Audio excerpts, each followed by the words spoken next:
You, John Fitzgerald Kennedy, do solemnly swear I, John Fitzgerald Kennedy, do solemnly swear that you will faithfully execute the office of President of the United States that I will faithfully execute the office of President of the United States and will, to the best of your ability, and will, to the best of my ability, preserve, protect, and defend the Constitution of the United States. preserve, protect, and defend the Constitution of the United States. So help you God. So help me God.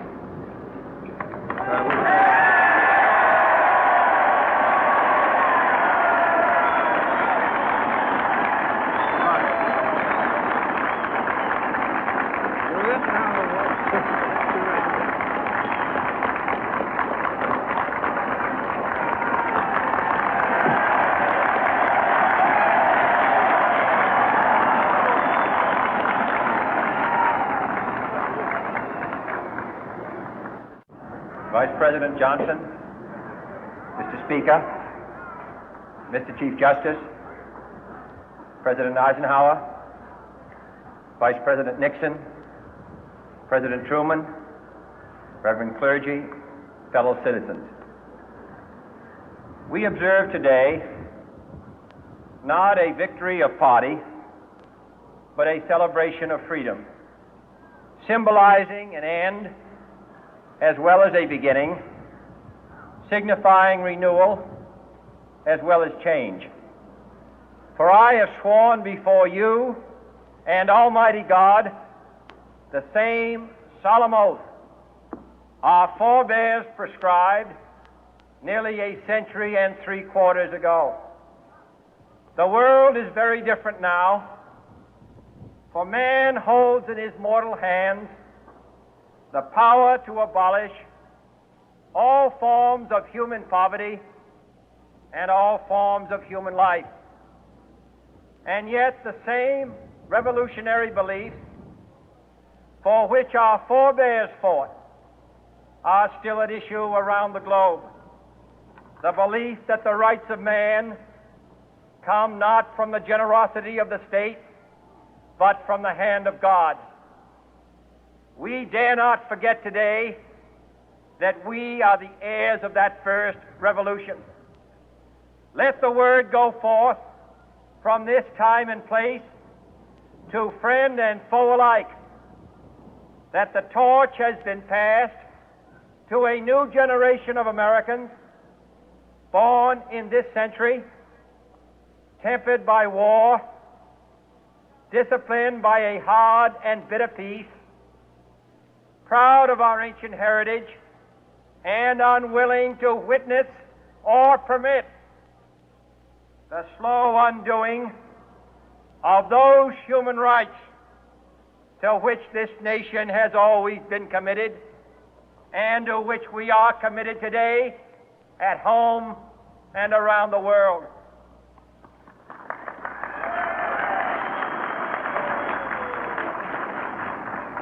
Let every nation know, whether it wishes us well or ill, that we shall pay any price, bear any burden, meet any hardship, support any friend, oppose any foe to assure the survival and the success of liberty.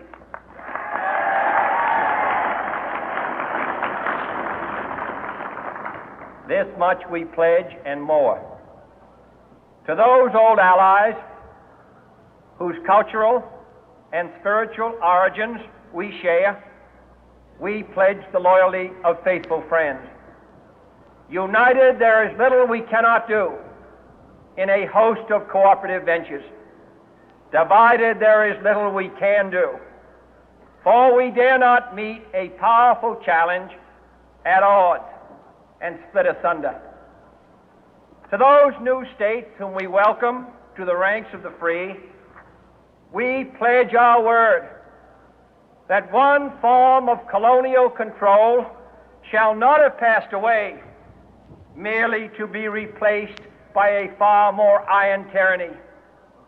We shall not always expect to find them supporting our view, but we shall always hope to find them strongly supporting their own freedom, and to remember that in the past, those who foolishly sought power by riding the back of the tiger ended up inside.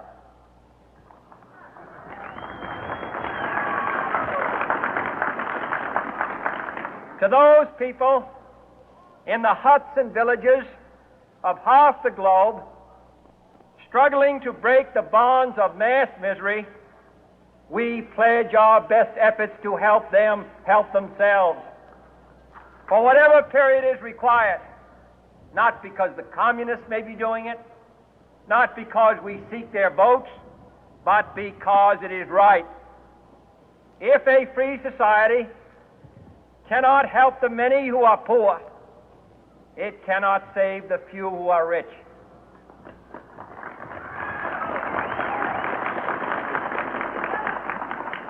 To our sister republics south of our border, we offer a special pledge to convert our good words into good deeds, in a new alliance for progress, to assist free men and free governments in casting off the chains of poverty.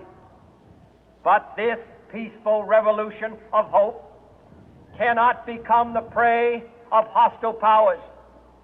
Let all our neighbors know that we shall join with them to oppose aggression or subversion anywhere in the Americas. And let every other power know that this hemisphere intends to remain the master of its own house.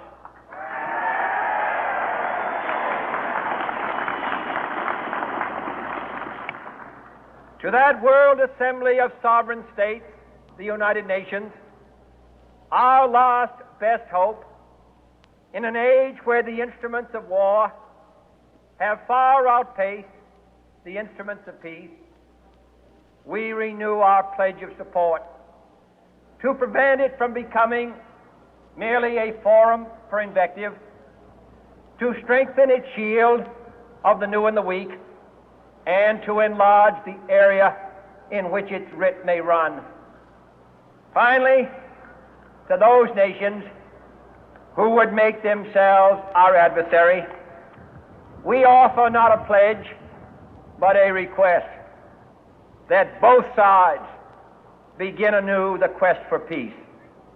Before the dark powers of destruction, unleashed by science, engulf all humanity in planned or accidental self-destruction, we dare not tempt them with weakness, for only when our arms are sufficient beyond doubt can we be certain beyond doubt that they will never be employed. But neither can two great and powerful groups of nations take comfort from our present course, both sides overburdened by the cost of modern weapons, both rightly alarmed by the steady spread of the deadly atom, yet both racing to alter that uncertain balance of terror that stays the hand of mankind's final war. So let us begin anew, remembering on both sides that civility is not a sign of weakness, and sincerity is always subject to proof. Let us never negotiate out of fear, but let us never fear to negotiate.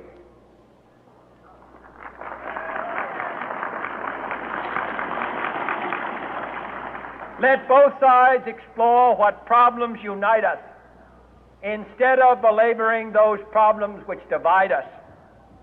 Let both sides, for the first time, formulate serious and precise proposals for the inspection and control of arms, and bring the absolute power to destroy other nations under the absolute control of all nations.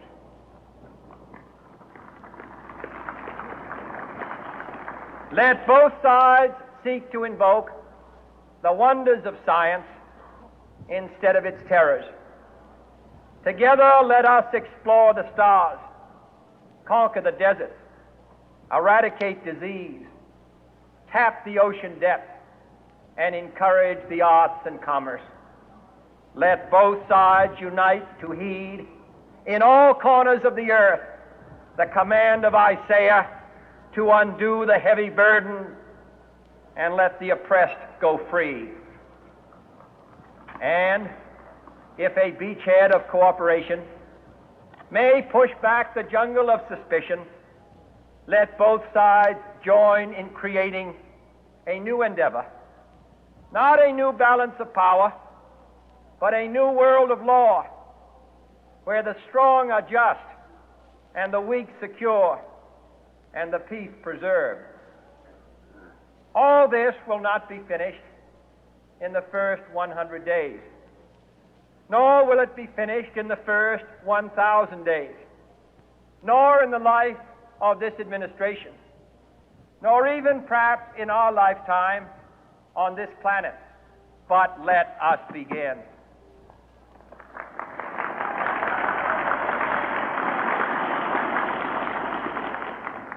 In your hands, my fellow citizens, more than mine, will rest the final success or failure of our course. Since this country was founded, each generation of Americans has been summoned to give testimony